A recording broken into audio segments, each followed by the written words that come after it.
Assalamualaikum warahmatullahi wabarakatuh. Teman-teman, kembali lagi di channel YouTube saya, Khairun Imam.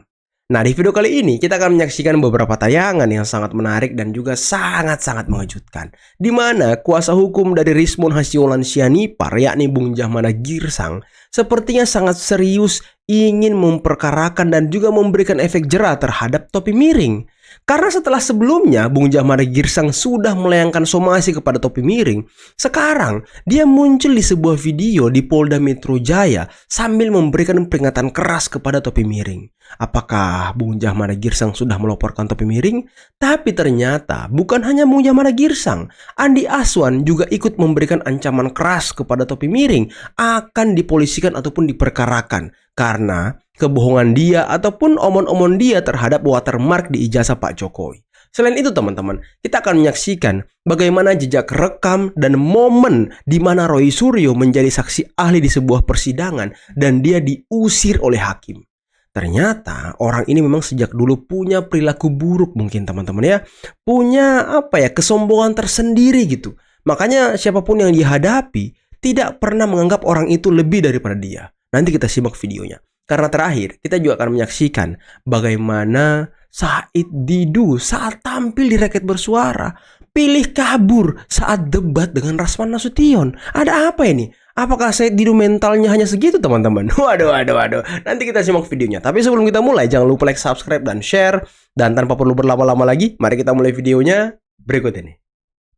Mungkin ada yang mau kabur ke Yaman. Yaman? Silakan. Ferrari Permesta.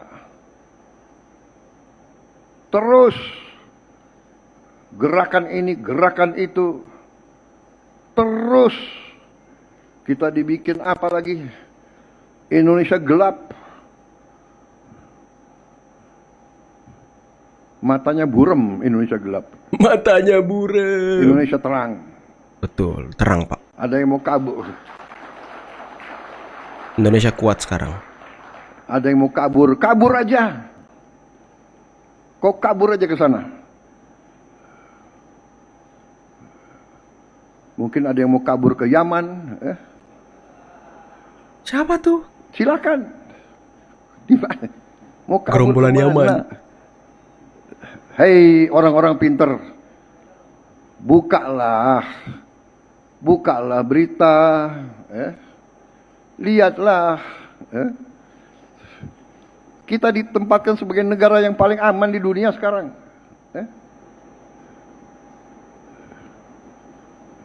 Kabur aja deh. Iya kabur aja biar kita nggak gaduh. Wow, diminta seseorang. Itu seharusnya izinnya yang punya loh, izin dari Rismon lah gitu. Tapi katanya gini bang, ini demi apa demi sekarang mereka udah pelintir-pelintir itu. Bahasa saya pelintir-pelintir. Hati-hati kau ya, topi merah ya. Tanggal 27 kemarin, sekarang tanggal 28 kemarin aku udah somasi kau.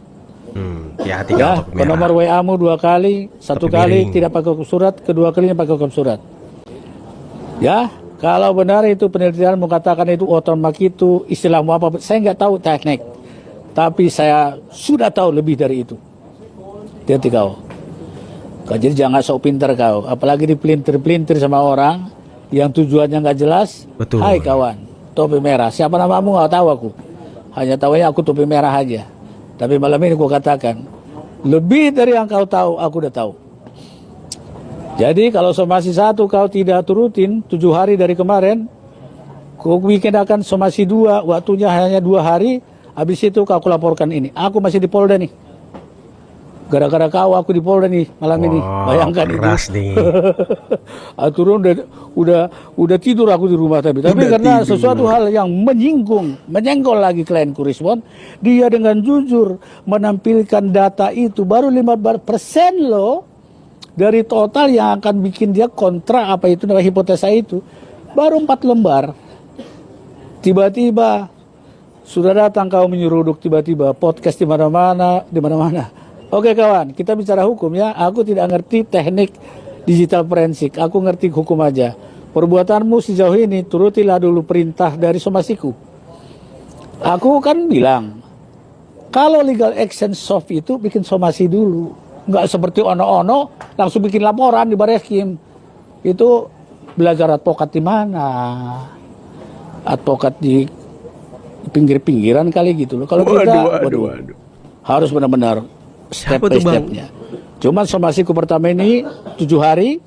Jika kau tidak respon datang ke kantorku, somasi kedua hanya durasi waktu 2 hari, habis itu selesai. Langsung ku bikin laporan. Atau kau yang laporkan aku boleh? Apa salahku? Kau yang menyebarkan informasi itu. Kau yang menganalisa itu, kau sebar di mana-mana. Podcast di mana-mana tunggu saya sebut ya.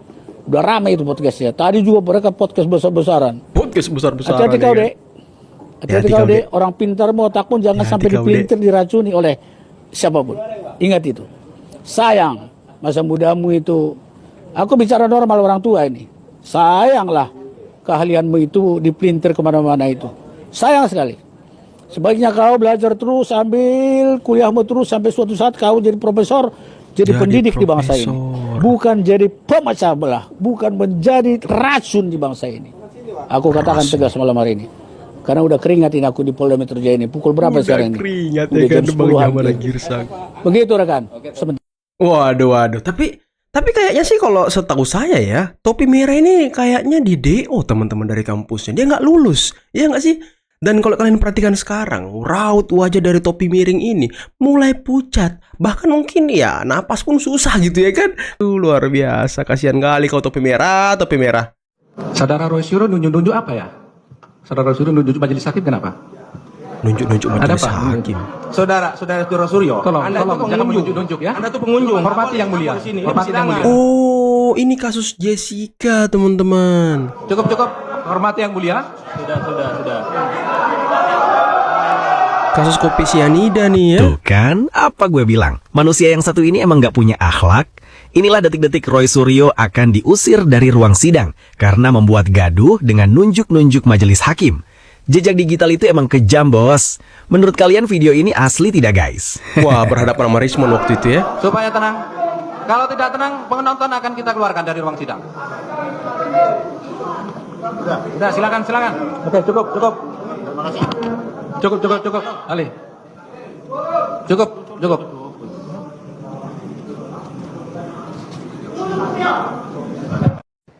Masyarakat, netizen, pengamat, rakyat sudah paham standing position dari Pak Saididu dan kawan-kawan di mana hari ini.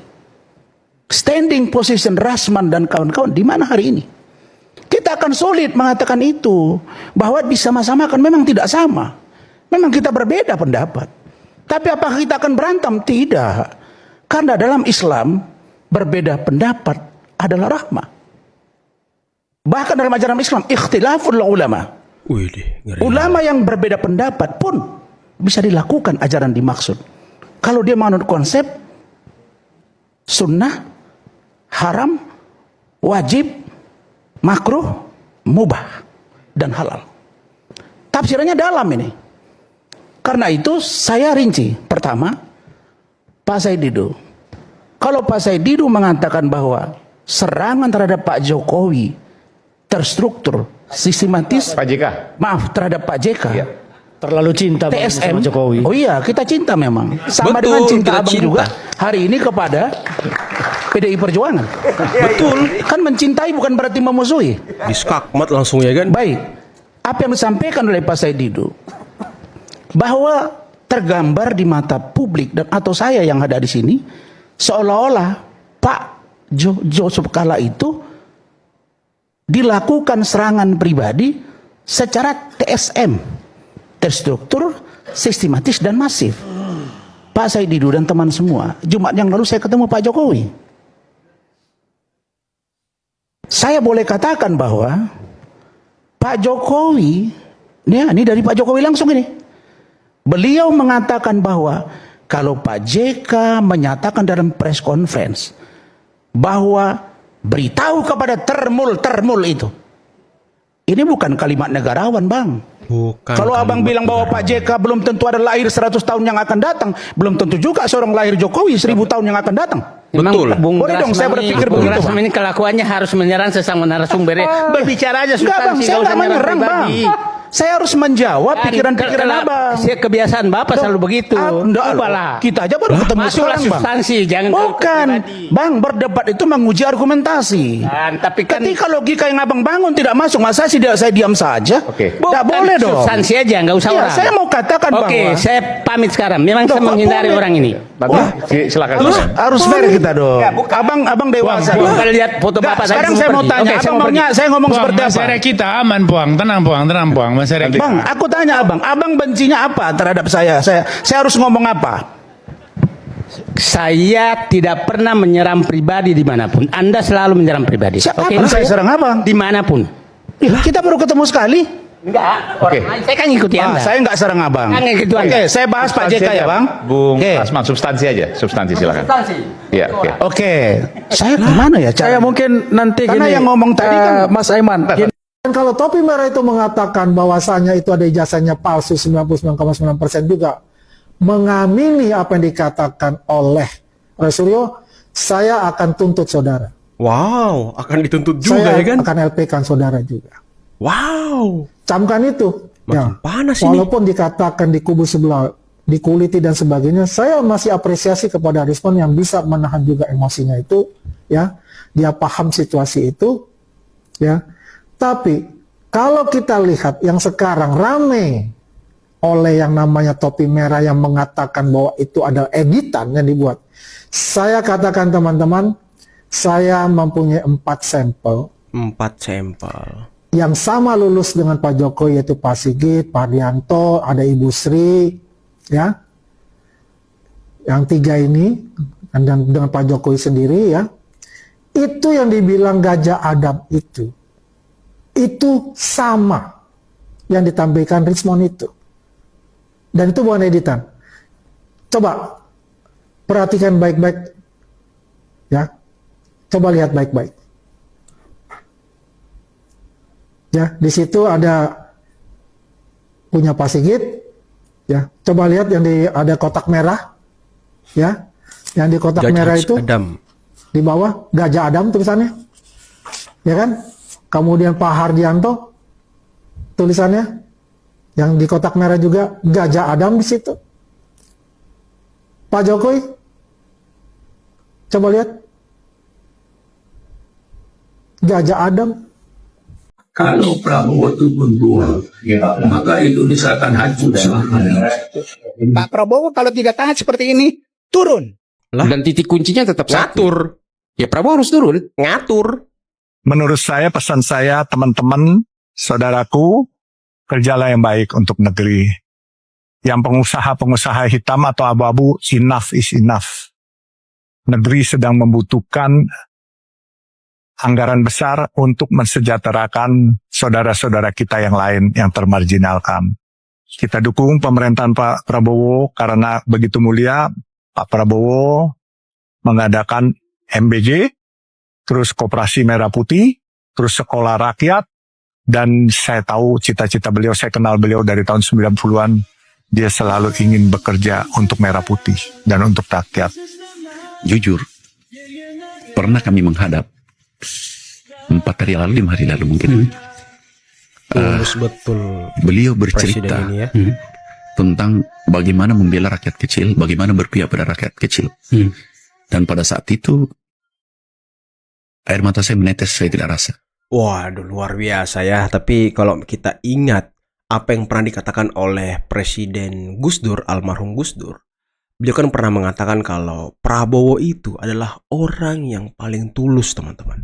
Dan ini terbukti loh dengan gestur-gestur beliau saat berkunjung ke lapangan, berkunjung ke sekolah-sekolah, bertemu dengan masyarakat, itu sangat luar biasa loh. Berkunjung ke tengah-tengah saudara-saudara kita yang terkena bencana, itu terlihat gesturnya bahwa beliau memang ikhlas bekerja untuk rakyat.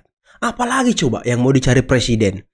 Harta sudah banyak, urusan duniawi udah selesai. Apalagi yang mau dicari beliau kalau bukan ingin mensejahterakan rakyat? Dan tadi kalian dengar sendiri, Menteri Pertanian Bapak Amran Sulaiman mengatakan bahwa ketika bertemu Prabowo, tujuan utama beliau hanyalah untuk rakyat kecil. Dan beliau menangis gitu. Dan tidak salah, Presiden ke-7 Bapak Joko Widodo mendukung Presiden Prabowo Subianto. Tidak salah, teman-teman. lonjakan ataupun lanjutan tongkat estafet ini memang sudah tepat. Di tengah kondisi global yang carut-marut seperti ini, di tengah kondisi dunia yang tidak menentu ini, sosok Presiden Prabowo yang sangat kuat, yang membangun ekonomi di kalangan masyarakat bawah, itu sangat luar biasa, teman-teman. Ini apa ya? Memang Indonesia itu, negara kita itu selalu dipimpin oleh orang yang tepat di zamannya. Jadi pemimpin-pemimpin kita tuh tidak pernah keluar dari jalur zaman, selalu sesuai dengan zaman.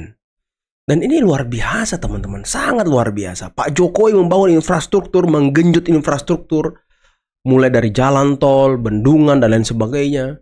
Untuk apa? Ya untuk agar mobilitas bagus, agar pertanian-pertanian nanti mendapatkan air yang berlimpah. Dan sekarang tugas Presiden Prabowo melanjutkan itu dengan melakukan swasembada pangan, dengan dukungan infrastruktur yang sudah dibangun oleh Presiden Jokowi. Dan ini sangat luar biasa, teman-teman. Keberlanjutan yang nyata gitu. Dan mengenai Roy Suryo, waduh. Tapi jangan ke Roy Suryo dulu lah ya. Tadi Presiden Prabowo sempat kabur ke Yaman gitu. Kabur aja ke Yaman. Waduh, kira-kira siapa yang disindir oleh presiden dia? Kabur aja ke Yaman katanya. Aduh, siapa kira-kira teman-teman yang mau kabur ke Yaman? Coba kalian komen di bawah ya. Dan mengenai Roy Suryo, memang jejak rekam orang ini itu apa ya? Abu-abu gitu, gelap gitu. Bisa-bisa aja seorang ahli diusir dari ruang sidang karena dia nunjuk-nunjuk hakim. Ya memang kalau kita lihat orang ini selalu merasa paling benar, selalu merasa paling pintar, selalu merasa paling punya segalanya, ilmunya sudah di atas langit.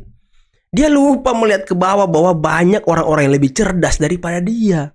Dan tadi itu kasusnya pas Jessica yang kopi sianida, yang dia waktu itu berhadapan dengan Rismond. Sekarang berteman, kemudian pisah lagi dengan Rismond. Nah nanti kita lihat apakah pertarungan jilid 2 antara Rismond dan juga Roy Suryo akan terjadi. Wah ini menarik, teman-teman. Ini seru nanti kalau memang benar Rismond akan dijadikan saksi mahkota oleh polisi nanti di pengadilan untuk membongkar seperti apa penelitian abal-abal dari gerombolan pembenci Pak Jokowi. Ini kan luar biasa. Dan tadi topi miring, waduh, topi miring. Sepertinya hidup dia sekarang ini sudah tidak nyaman gitu ya kan, sudah tidak asik lagi. Kalian lihatlah video-video dia pas di YouTube, ketawa, bahagia, ceria. Sekarang gimana teman-teman? Murung, pucat. Dia ketawa kalau diajak ngobrol, diajak ngomong sama rekan sesama pembenci Pak Jokowinya. Dia dielu-elukan oleh Refli Harun, dielu-elukan oleh Roy Suryo, dielu-elukan oleh Abdul Gofur. Dia merasa hebat gitu. Wah, rupanya aku mendapatkan pengakuan dari orang-orang ini. Waduh. Rupanya orang-orang yang mengakui dia adalah orang-orang yang dia kelabui. Apalagi dengan penelitian abal-abal dia kemarin. Katanya Gaj Haj Adam itu editan, Gaj Haj Adam itu tidak ada di ijazah UGM. Aduh, rupanya ada. Roy Suryo sendiri mengatakan itu ada di ijazah UGM yang dipegang oleh Roy Suryo sendiri. Dan kemarin sudah kita dengarkan bagaimana penjelasan dia yang membuat Refli Harun gelisah, pegang-pegang jari, gesturnya kayak orang mulai takut, mulai tidak percaya dengan Roy Suryo, mulai memframing, mulai mencari bahan baru. Dan mereka takut ke pengadilan karena ijazah Pak Jokowi memang asli. Dia takut. Dan terakhir dia menyurat ke Komisi 3 DPR. Lagi-lagi minta RDPU, rapat dengar pendapat umum. Tapi apa? Ya kayaknya sih bakal ditolak lagi ya kan. Dia minta ngemis, mau kasus ini selesai SP3. Mereka nggak mau dipidana teman-teman. Aduh, memang mentalnya ini cuma mental bikin rusuh ya kan. Aduh. Oke lah, mungkin cukup sekian dulu video kali ini. Jangan lupa like, subscribe, dan share. Dan tanpa perlu, dan saya akhiri. Bila taufiq wal hidayah. Assalamualaikum warahmatullahi wabarakatuh. Bye-bye.